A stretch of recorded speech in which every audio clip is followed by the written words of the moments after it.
Now when he had left speaking, he said unto Simon Peter, Launch out into the deep, and let down your nets for a draught. And Simon answering said unto him, Master, we have toiled all the night, and have taken nothing. Nevertheless, at thy word I will let down the net. Now this is such a remarkable lesson for so many, but preachers in particular, like myself and others. They had been at it all the night, John Gill said, speaking of Simon Peter and them fishing.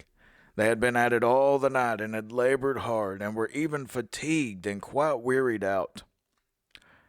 And what was most discouraging of all, their labor was in vain. They had caught nothing. Thus the faithful preachers of the gospel sometimes labor and toil in the ministry of the word a great while with little or no success, and are discouraged from going on, and would be tempted to leave off, were it not for the commission and word of command they had received from Christ, which they dare not be disobedient to.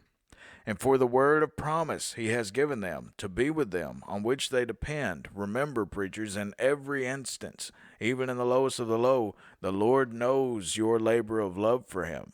Remember Hebrews 6:10. For God is not unrighteous to forget your work and labor of love, which ye have showed toward his name, and that ye have ministered to the saints, and do minister. So all night long they've been at it fishing, and they've caught nothing, and Jesus says, do it again. Obviously, this night of fishing was a test for them. I believe that's pretty clear. And then this happens. Jesus says, cast in your nets. So they cast in the net. And I mean, there's a little bit of preaching there too. He cast in the net. But then again, it's the same logic. Not much deal should be made of that. And some have tried to say, well, Peter only cast in one net.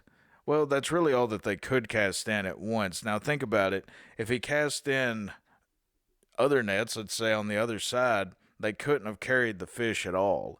They barely got this amount in there. So the logic of whoever says, well, Peter was disobedient here, that falls flat.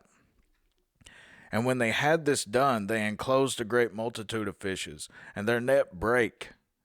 And they beckoned unto their partners, which were in the other ship, that they should come and help them. And they came and filled both ships, that they began to sink. Another very excellent point right here. Adam Clarke said, they beckoned unto their partners. Some will rather leave souls to perish than admit of partners in the sacred work. So just so many preachers do this. Such will be judged on that day. But we need one another. It's a family mission. It is an intolerable pride to think nothing well done but what we do ourselves, and a diabolical envy to be afraid lest others should be more successful than we are.